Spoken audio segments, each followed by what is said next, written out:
As a young chef, I would have this reoccurring nightmare of me as an older chef yelling at myself, asking if I knew what the word chef meant. I would tell myself all the cliche answers, and I would just yell back, no, wrong, confused, unsettled, feeble, how, why. Finally, when I muster up the courage to ask him,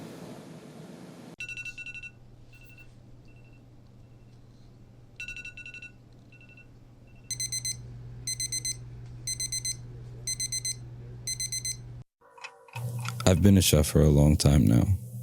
All of these years in the hospitality industry, I've learned a lot about taking care of other people, but I've learned very little about taking care of myself. What I do takes a toll on my body and also my mind. Sometimes I wonder to myself what could have been eating Anthony Bourdain. He was a chef, author, documentarian, father, and all around that. Most chefs I know wanted to be just like Bourdain. His brain fell victim to mental illness.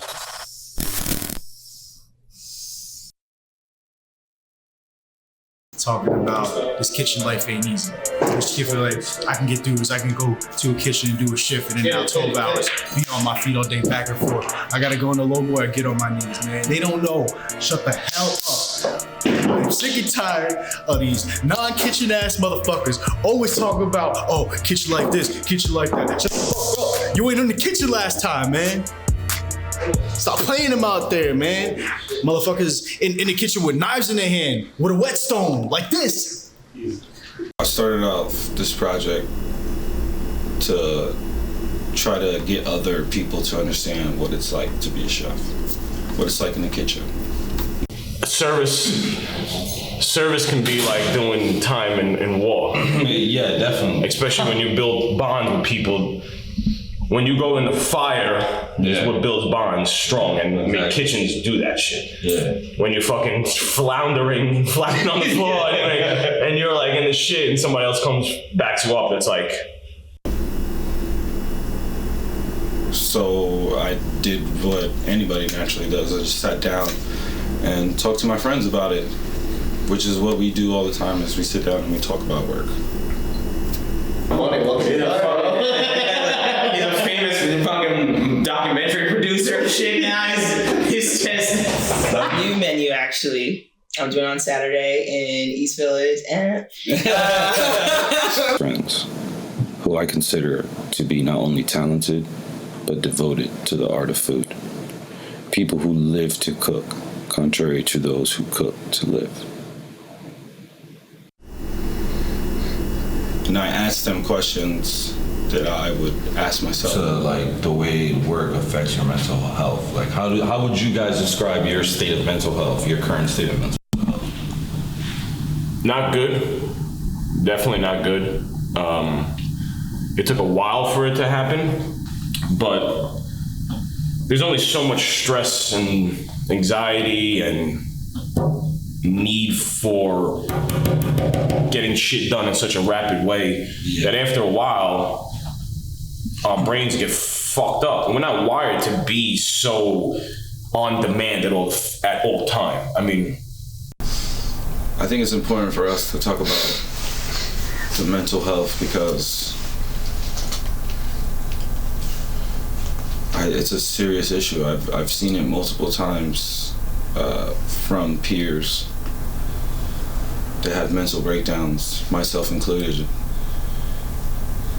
And then we're just shunned as the crazy chefs. I mean, you see more and more chefs now mentally fucking breaking down day after day. My boy he left his job, he lit the recipe, he went into work, lit the recipe book on fire, threw it in the prep sink and left. Like, that's how fucking stressed out he was. And then he went and called his sous chef and made him call the entire staff and had them call out the next day. To just fucking prove a point. Yeah. Be like, you motherfuckers is fucking with me. Yeah. And it's not cool anymore. You know? So when we break, when we get crazy, we're like demonized, we're looked at as fucking lunatics, but they don't realize all the fucking pressure that is building up inside of us. And that's why everybody goes out and fucking drinks every night. Mostly to get down to the bottom of things, to try to better the industry for the next coming generation of chefs. I feel like the next generation of chefs are walking into an industry that's not built for them to actually prosper as creatives. Especially these millennials, they're a lot more aware to outside situations. When we were growing up, you just kind of fucking went along and you just did it. It was like, okay, you follow, this is what you're gonna do, you gotta get a job, boom, boom, boom, boom, boom. And you might have questioned it, these motherfuckers are like, they're seeing dudes like us and being like, No. there's something wrong here. Yeah. You know, there's something going on over here. Either chefs are alcoholics, have terrible fucking eating habits, are drug addicts, are fucking party animals. There's not really like a group of chefs being like, let's go drink some spirulina and take a fucking bike ride. You know what I'm saying? Definitely not. And that's a fucking problem. What is it about work that makes me the most angry or the most tired? The hours, man. The days off. You know, like, especially when your girlfriend, wife, whatever, boyfriend, and your nah, like for real, like when you don't have the same days off, man, like, and you work night times and that person works mornings, you know, like you don't really see that person, you know? Yeah. Like you go home, either like that person's sleeping or like it's at work and like you're sleeping or you're working, like that affects like everything, you know? Like that changes everything because like you don't really see that person. Yeah. You just literally like sleep with that person and that's it. Especially for you, like you and your wife both work in the industry. Yeah, that's what I'm saying. Like it's really, really hard, you know? Which is the case a lot, I feel like, for us. How do you and your wife try to like make time for each other and shit like that? I mean, like I said before, it's really, really hard, you know? But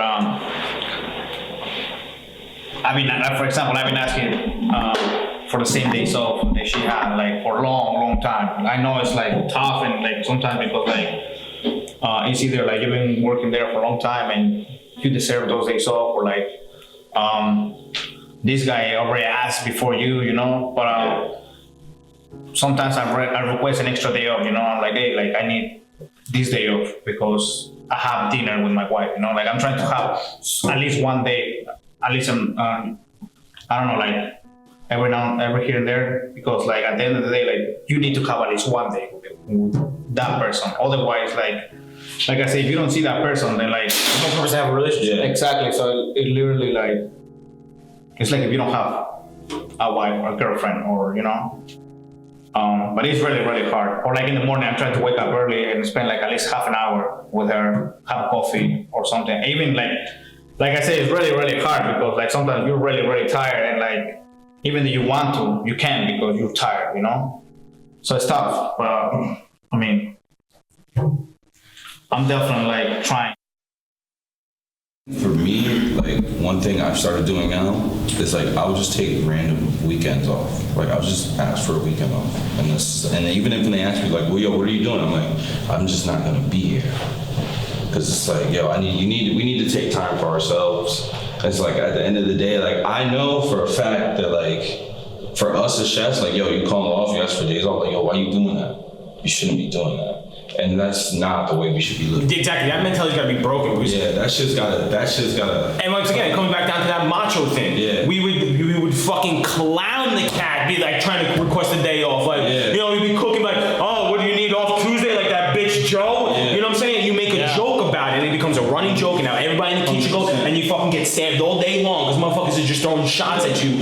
And that also, you feel like you gotta build up this fucking barrier now because you gotta be tough to be able to deal with those external forces fucking talking shit about you all day long. 100%. So now you're just like another level of being like an inhuman motherfucker because you're just like, you're like fight or flight mode all fucking day long.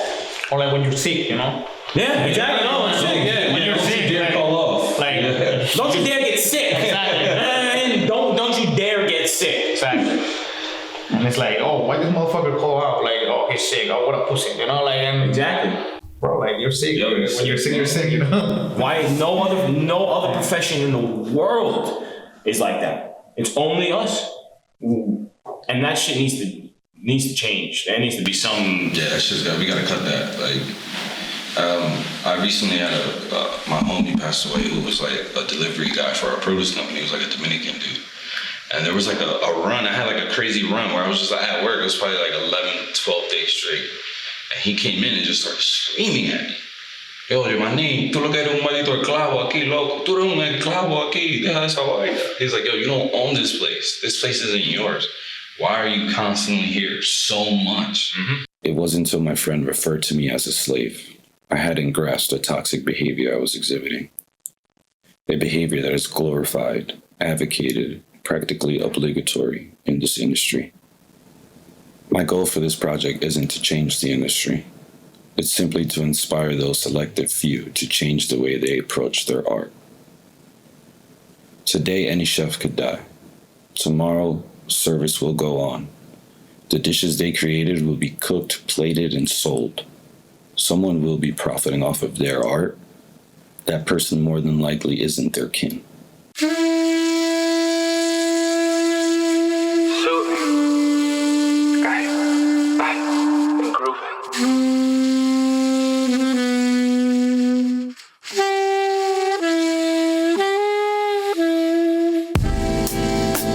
I would like to welcome you to the Gentleman's Lounge. You gon' stay for a while, you in and you out. Yeah, it took me a while to figure you out.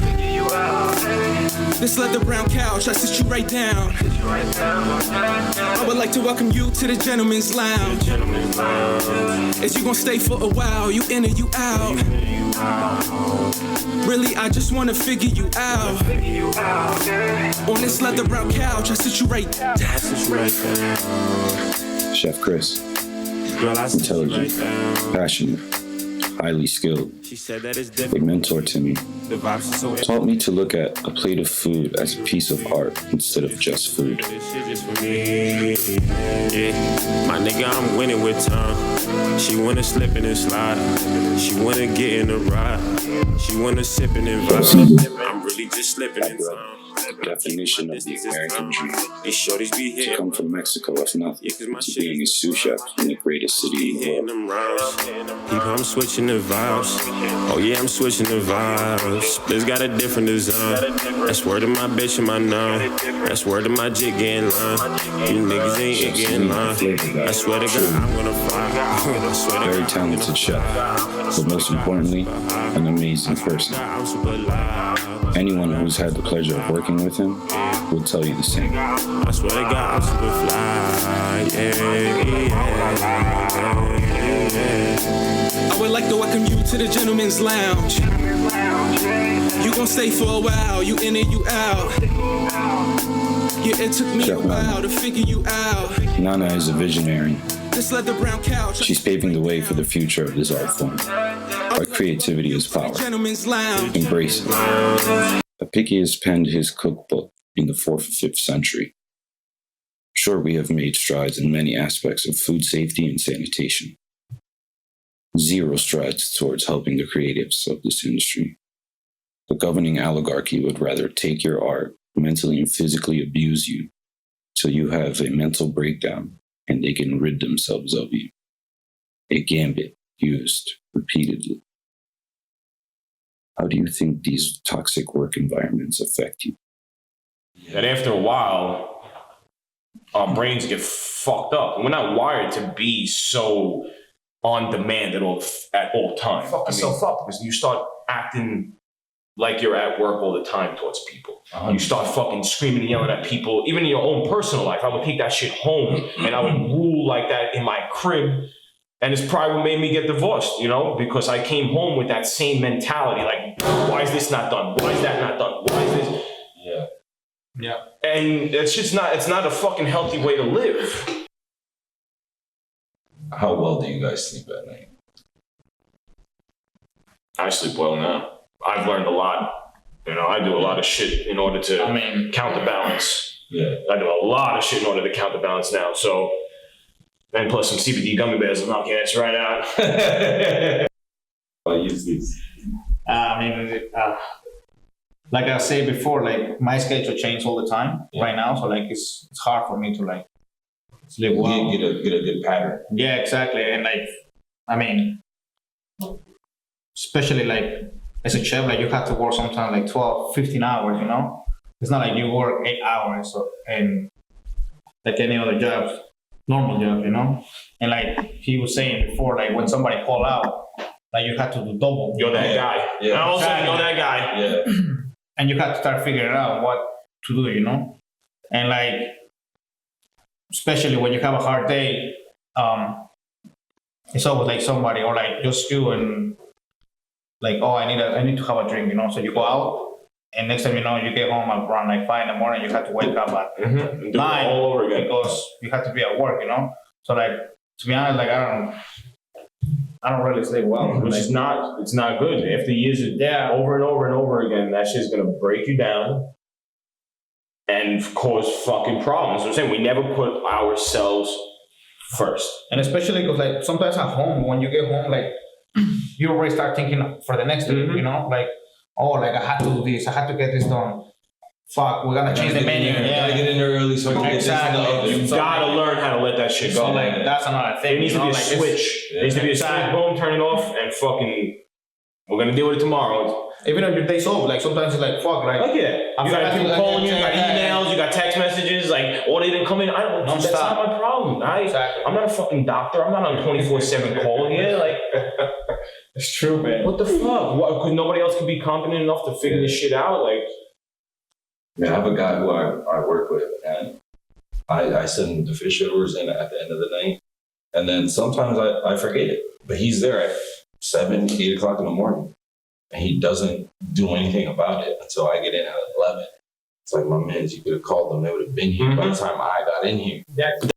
There's so many little pieces that are fucking up the puzzle that it's hard now to get that team that's like gung ho, motherfuckers, arm in arm. Yeah. Everybody's got each other's back. Everybody, you know what I'm saying? Like, oh, this shit, you didn't call in, but I know the deal because we know the system, we understand the ins and outs of every day. So it's like, all right, I got your back. Like, you fucked up. It's human. Now I'm gonna fucking watch out for you. And I feel like there isn't too many kitchens that are like that anymore. Not anymore. Because they're just looking. First of all, now it's hard to get the proper fucking staff. Yeah.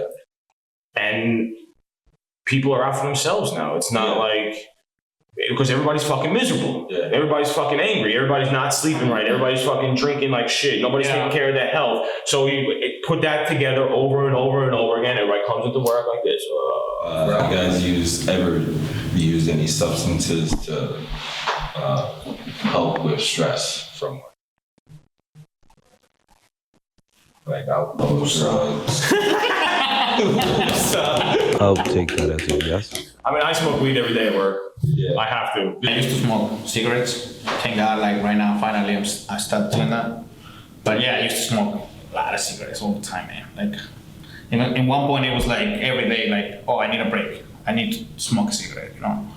But yeah, like, thank God, like, finally stopped doing that. But yeah, like, I got really addicted to cigarettes. And I think the cigarette thing is just like, I don't want to be right here right now. I'm gonna go over here and smoke the cigarette. So I'm just like away from it. Exactly. So it gives you a reason to even be more. Get away from everybody for a second. You ever hit the bottle at work?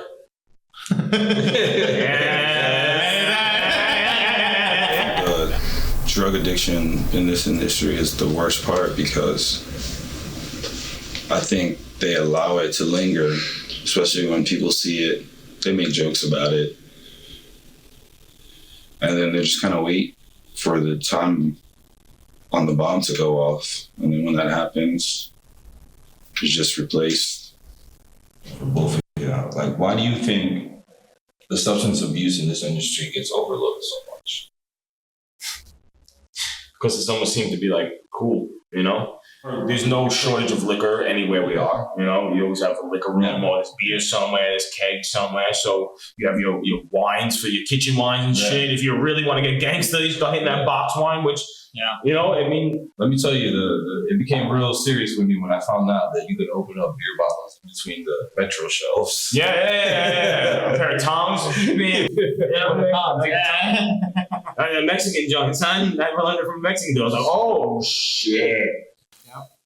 Yeah, it's totally a macho thing. It's almost cool to see how much you can build yourself up to go fucking drink at the end of the night. Yeah. You know, and it's gross. It's fucked up. It's disgusting. You don't make the right choices. Who's, you know, like, and then you're eating like shit after. So it's like, oh, let's go pound drinks and then fucking eat terrible at 4 o'clock in the morning. 100%. Another fucking bad. Yeah. I think it's such a what can you do for me industry. Like when you're somebody who's like alcohol and you're going through that, like you'll always get to a point where like your superiors will either try to help you or they're just gonna kick you to the curb. Mm-hmm. And it's usually the second choice. Like it's rarely ever that first one. Mm-hmm. What's gonna happen that somebody's gonna have to like open it up and have this conversation? When's the can of worms fucking open? You know what I'm saying? And it's because it's like, even with Anthony Bourdain, it was like, yo, every fucking chef wants to be Anthony Bourdain. He goes around, he drinks, and he brings people like this joy of food, like at its purest form, and not even him, but like the stresses of life. And look at the guy who's he hasn't even been in the kitchen in fucking probably over a decade. Yeah. You know what I mean? You're talking about a guy so removed from the kitchen. So that lets me know also, it's like, even after we're done with this shit is still gonna continue to bother us. And still continue to linger on within our minds. Like, especially looking up that generation of chefs, because that generation of chefs is much different than what we have today. Yeah. When we're seeing guys like that breaking down, and they were built tough as fucking nails. There's a lot of abuse too. Like we see the alcohol and the slight drugs. All those motherfuckers are on cocaine. They would snort cocaine and drinking every single day. Every single day. A few years ago, I traded in my shift drinks for shift runs. One of the best decisions I ever made. What kind of chef doesn't drink alcohol? Well, this one. I do not adhere to the lifestyle glorified and endorsed by our industry. In fact, I openly oppose anyone aggrandizing these negative narratives. There's better, healthier ways to use that stress and energy we have after service.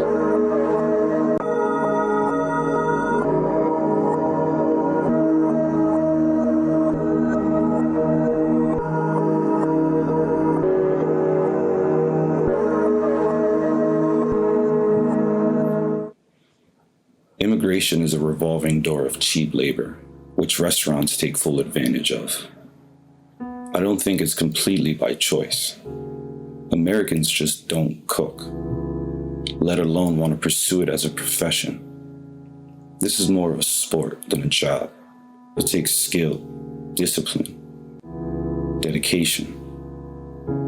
No instant gratification here. Through it all, you come across a gem. Here's Selim's story.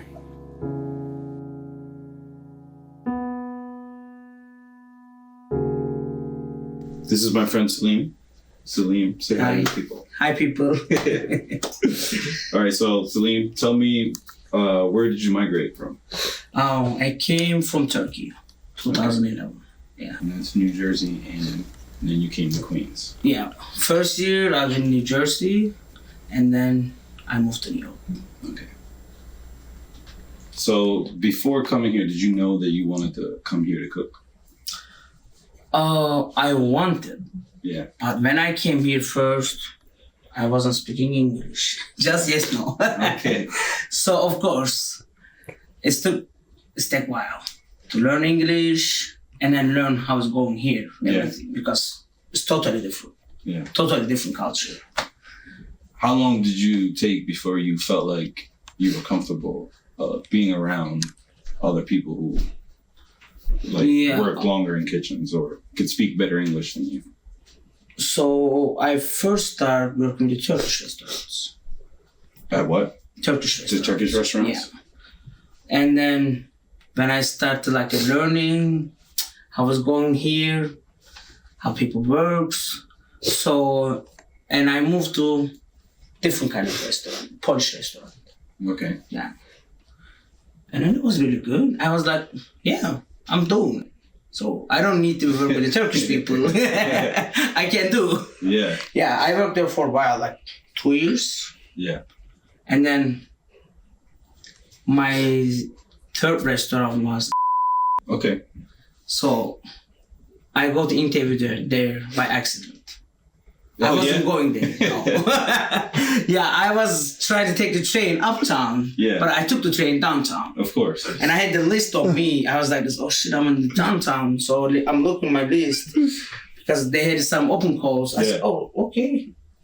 And the last one, I said, okay, let me go there. So I went there interview.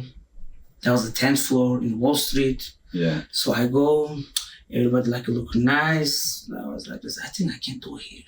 But by the way, they got my resume. Yeah. They put my name and everything. They say, wait. So I take my backpack. I was slowly going to escalator. I'm gonna escape. And then Chef Chris called my name. Yeah. I was like, oh God, he looking so angry. I said, I think I can't do that. He was definitely angry. Yeah, and then interview, half I understand, and another half I didn't understand what I would say. I was like, yes, chef, I do, chef, no problem. But it came good, so we start there, and I did it. Yeah, you did. I really did it. You did a great job there. Yeah, I think I just had to believe myself more. Yeah. I wish I had more. You gotta challenge yourself. Yeah, exactly. Always... But I did it. Yeah. It was really good time working there. It's true. I had a great time working with you there. Yeah, I cried when they You were like a special person in that place. Yeah. Because it was like everybody went to work. We were just waiting for Selim to come in. Yeah. And when Selim walked in and was like very happy and smiley with your smiley face, like everybody was like, hey, Selim's here. Yeah. Everything just got so much better for everybody. Yeah, Chris used to call me soft and sexy in the house. Yes. When I go in, it was like soft and sexy in the house, and he jump on me and start punching me. I was like, chef, I just got here. Let me change my clothes. Yeah, that was a great time there. Yeah, but me and Chris always talk about how like you played such a vital role to like your presence and like your attitude and your just like happiness, just like it got into everybody else. And like I feel like those are important people that we need in the kitchen. Yeah, because this is 80 people. Also, you work with who? Yeah. And then if you work with people, like look in your face, when even you say good morning, just look your face, you can be happy. Yeah. But people were so good there. People were like very nice. And then I became myself. Yeah. I feel it was like in my home. Yeah. My schedule was 3 p.m. I was at 11 a.m. Yeah. Helping. Yeah. Trying to make a family meal with the Chris, some gyro, chicken gyro, kebab, pita, lahmacun. Yes. And we did all the family meals. Legendary staff meal maker. Legendary. That was like one of my favorite parts about you. It was like you just didn't care. Like you were doing that out of love. Like you wanted people to come to work. And when we put that family meal up there, like it was like they were gonna enjoy the rest of their day.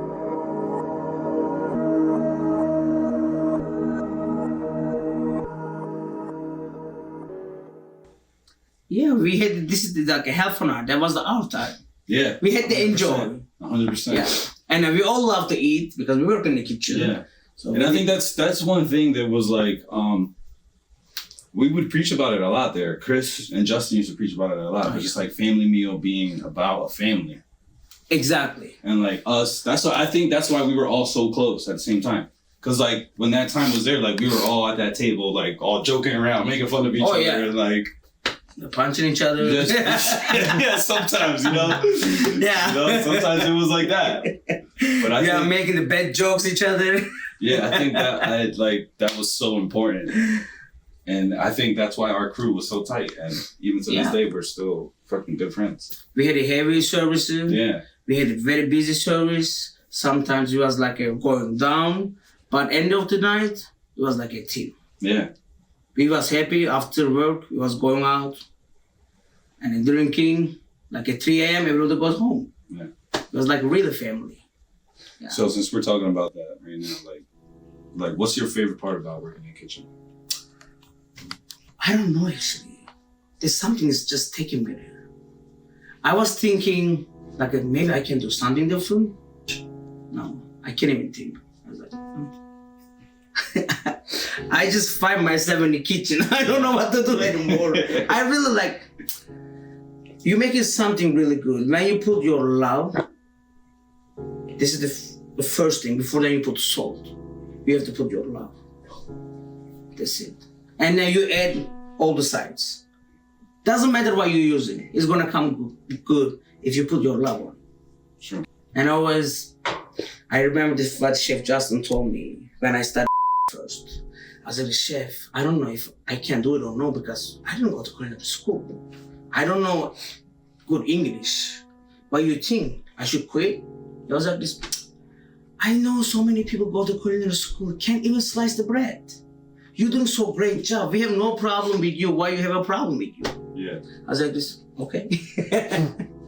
And then I think after that, I was like believing myself more. Yeah. Yeah. I just like, you know what? Let it go. Yeah.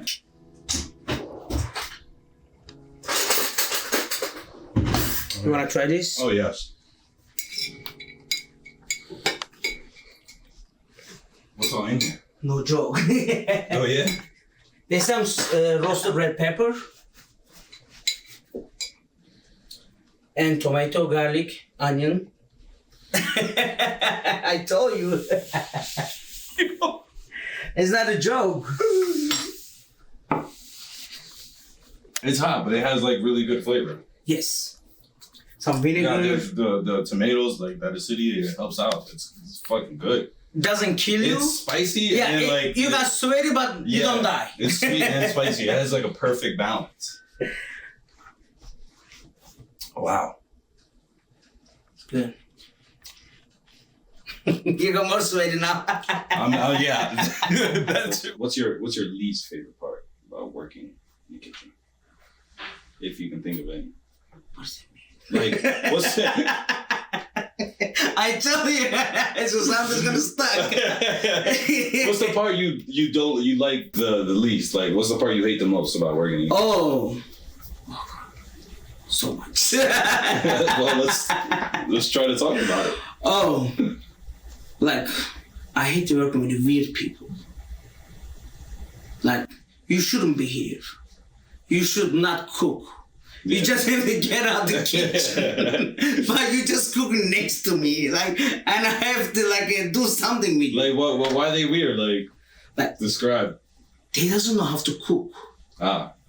And then they thinks they know how to cook. Yeah. And they are perfect. Yeah. This is so sad. This is really sad. I'm like, no way. Your food is bad. I mean, you know, the customer send it back. Okay, you can make some mistakes, but some people like over. Some people doesn't have talent. Maybe, I don't know, but yeah. No, I think we just talked about the love.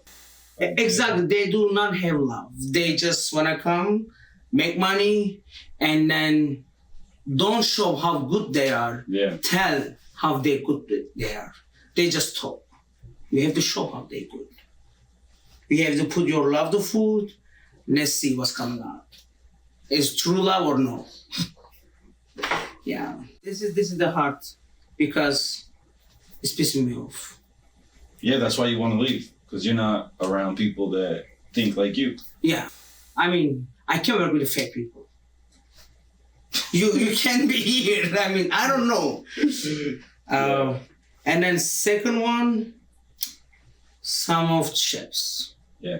Yeah. That's where I have to work with them, some of the chefs. So why? Right. Why? Because some of chefs are like, how I say, you shouldn't be cooking. Mm-hmm. But you can be chef. Because you go to school. You know what I mean? You can be chef, but you don't have talent. Yeah. You showing me something is totally wrong. Yeah. And then when I say, okay, let me do it my way, and then you know it's coming good, and you say no, bad. That's what I don't like it. If it's good, it's good. It's bad, it's bad. You have to be like a honest, you know? Yes. That's why I don't know. I think the people like making me tired in the kitchen. Yeah. Not a work. Work, I don't mind. I can work. No problem. 600 cover, 5 hours.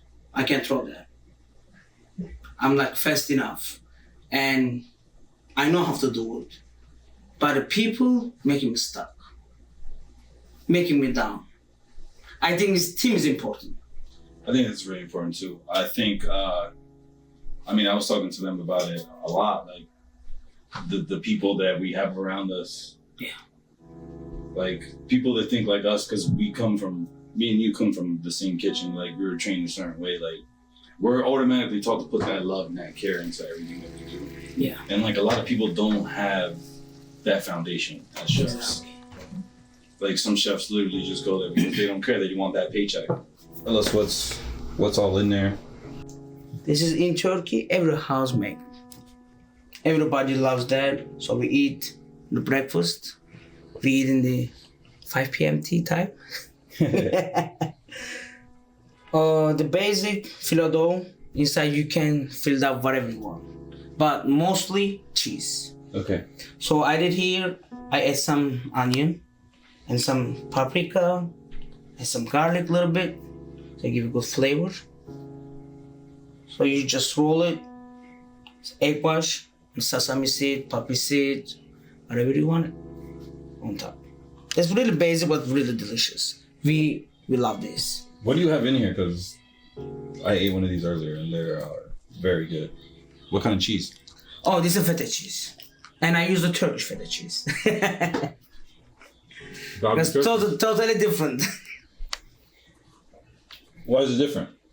Oh, like when my mom came from Turkey here, I had some American feta cheese. Okay.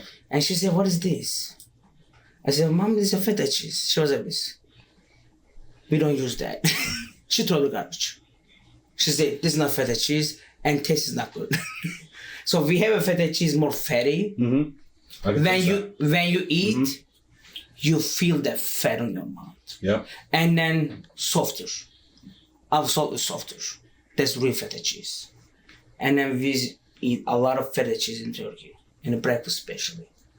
Every house, every table, breakfast table has feta cheese and olive. This is amazing. I'm gonna eat some of these pickles in here. Yeah. Spicy, be careful. Oh, I want it to be spicy. And open. Those pickles are so good. Wow. I am really excited to eat this.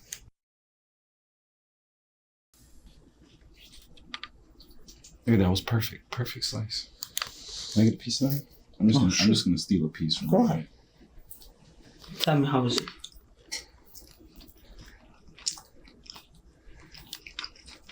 That's so good. It's like perfectly cooked. Wow. He's so good at meat. So good at meat. Wow. That was perfect. Selim to me is extremely talented. What he's doing with the internet and how he's using it now to his advantage is extremely incredible. It's crazy because when we were with Selim, it was like the last normal weekend in New York. Yeah, that is crazy. I thought about that recently. I was like, damn, that shit. That was the last like normal weekend of New York before COVID hit. Yeah, everything, the shutdown was the first time. Yeah. Yeah. I wanted to put this out and like COVID wasn't gonna affect the industry and I was completely wrong. Like we work in an industry where, first of all, if you're sick, it's frowned upon to even admit that you're sick. Bro, like you're sick. When you're sick, you know. Today, we're the craze of COVID, people getting sick, and like especially some companies just don't care. Like they've let it be known even more now that they don't really care about their workforce. If you're sick, they want you to still come to work. No test, no negative test needed, you know, type things. I think what COVID did, especially more than anything to the restaurant industry, made the importance of our independence much more glaring. The value of chefs like Nana even more significant.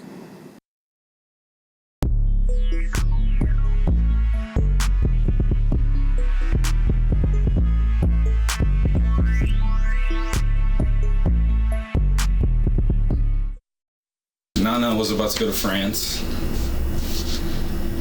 and then she just decided to come home and like try to do it on her own, and I think that was something that's admirable, especially what she's doing. I think is the future. I think more chefs need to be like Nana.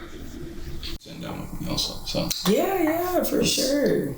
As I've told you, like I really honestly believe like what you're doing is like the future for creatives. Thank you. Pay attention, everyone, to her. Like that's like what you're doing is like. Then COVID hit and it was just like, okay, all right. Yes, so France is now. This is what's not happening. This is what's happening.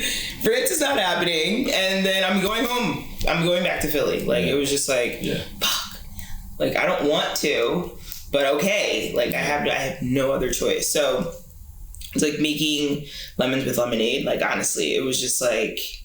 Oh man, I'm home. I'm back home, but it was like I'm back home. Like it was like I had to change that perspective and gain that power back because something about the industry just makes you feel like you don't like you need it. Like you can't survive without it. Like stepping out on your own is like this. Yeah, it's scary. Period. But like you could do it. But there was a way about me that felt like the industry also makes you. It's training you to be a workhorse. So you're just like.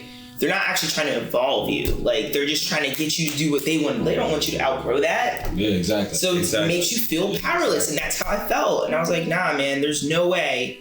I've been in this game. Like, I've been in the game, did all this, and that. To just be like, I can't do this without, like, some top-tier restaurant. I think I can do it. Exactly. Make my own lane. So that's what I've just been kind of... I think that's, like, a big issue that I have with the industry, where it's, like, the chef isn't, like... the attraction to the restaurant anymore. We as chefs are being made obsolete by neon lights and other Instagrammable attractions. The creatives not being the draw will only hurt the chefs. Are restaurateurs suppressing chefs? Well, I mean, it's somewhat of a cross because now there's like chef owners who like they put themselves in that space where they're just like. But I hate that they label themselves restaurateurs. Yeah, like, I think it's also like but that you have to think about what kind of chef that is because there are chefs that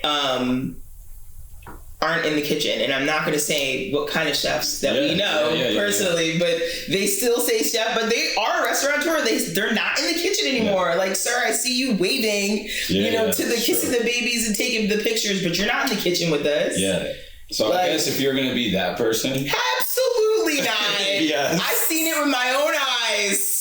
Up close, and I said no thank you. Yes, exactly. Absolutely. I was like, nah, I'm out of here. That's not the kind of chef I want to be. I want to be a chef that's in it. Like, that's the whole entire reason why I changed the course, because I knew, I was like, this is not sustainable. I'm gonna die out here on the line? Yeah.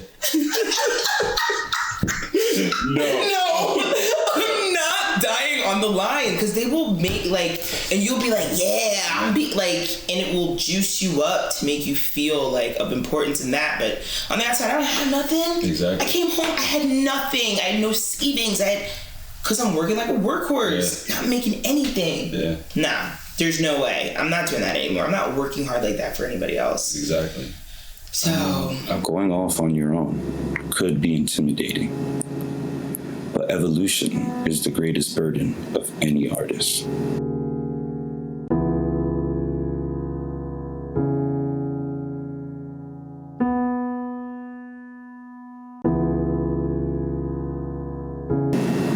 What inspired your supper club? And I just I've always been around the storytellers. Like growing up, like my grandma, like Georgina, she spent pretty much the first 15 years of my life here. Like, she raised us. Like, we didn't have babysitters. Grandma was here. Like, you know, we didn't. So I learned everything firsthand. Learning how to cook, sitting at the, you know, there with her. I was washing dishes after her. Like, you know, I learned all these habits. And so now she was the matriarch. She passed away 5 years ago. So then, as a first gen, you have to look around and be like, all right, well, this is the transitional generation. This is the generation that knows the things of the past. So it's like, who's going to be the one who's going to keep the stories? You just learn, like, and I feel like there was something I was just intrigued about. How did y'all do it back then? What was y'all doing with it? Like, and then that even became a food, because that's how I learned these stories.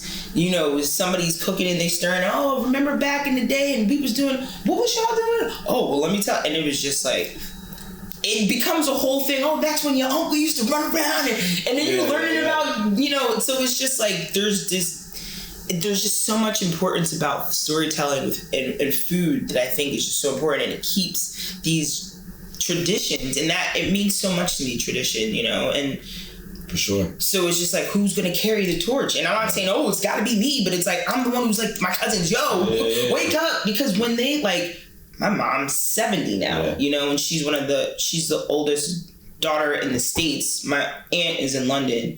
But then there's 3 other of them, you know what I mean? So there's 5 of them all together, and they're all in the surrounding area, you know? And it's like, all right, they're getting old, like, you know, and we're all becoming independent. Everyone's, you know, moving away. That's cool and all, but like, who's keeping the records, you know? So when it came to me, I kind of already knew, like back in culinary school, I was like, I wanted the question of changing what African food looked like was what I wanted to go after, but I didn't know how to approach it. You know, we would go to, like, my mom and my dad, they've always been like, you know, in the in crowd, and, you know, the presidents of the things, the first thing, like, you know, so in this area, like where I'm at, my parents were kind of one of the first, and a lot of Ghanaians followed them in this area as well, because once you're like, oh, is it safe? Is it good? Y'all good? We good, you know. So then Uncle Pop's there, and you know, so it's really cool to be like, you know. Like, they would always have parties and everything, and I would eat, like, you know, you knew what it was. I knew what it was.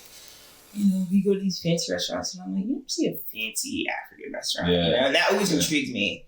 So, you know, fast forward, all this stuff I've learned, you know, French food, I learned Spanish food when I was, you know, it was just like, okay, now how can I, of course, coming home, what am I eating? Now I'm back to eating African food again, you know? And my mom's making food on Sundays, and I'm like, yeah, what are we eating? And, you know, she's like, oh, we have jollof. What do you want to eat with that? I'm like, yeah, jollof.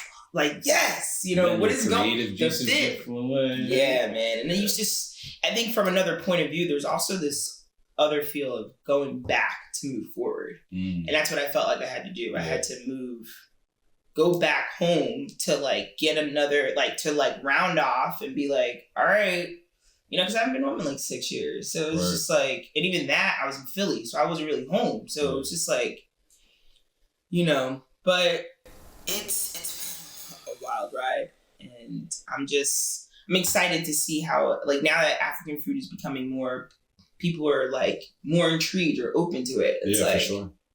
Yeah, this is really inspiring, and it helps me dig and research, and, you know, and that's how dinner last year happened. Essentially, Love That I Need is an ode to my childhood. It's a nod to West African food, and really just a celebration of Black culture, because what it is understanding that, you know, the goodness of what's been going on in this awakening. I think it helped me get stronger in my own validation of who I am.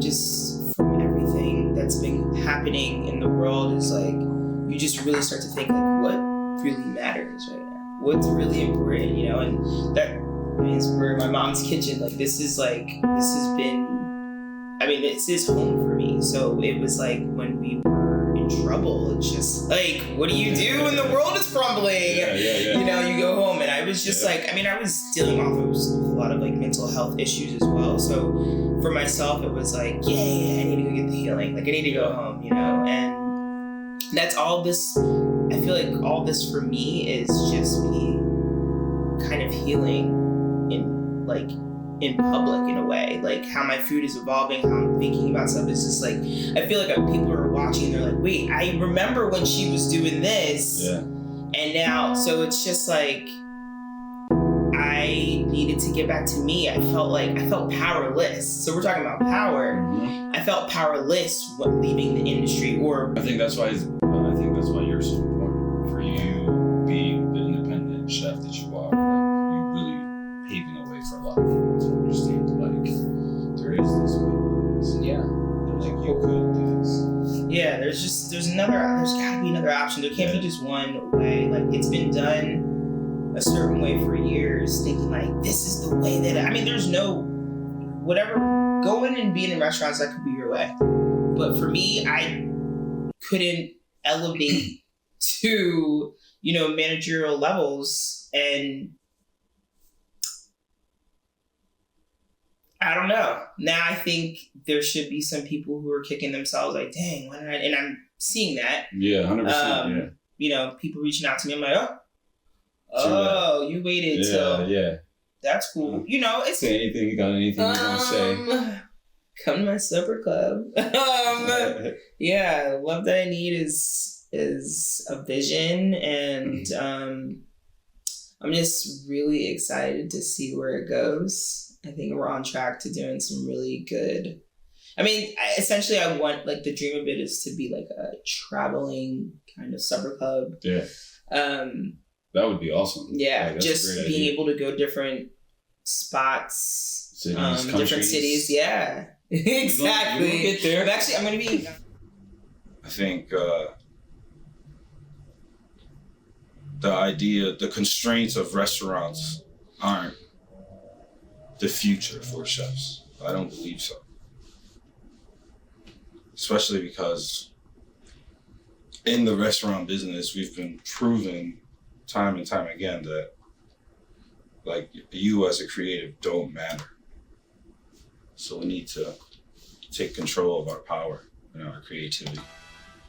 I think people like Nana, like, what she's doing is taking control of that power.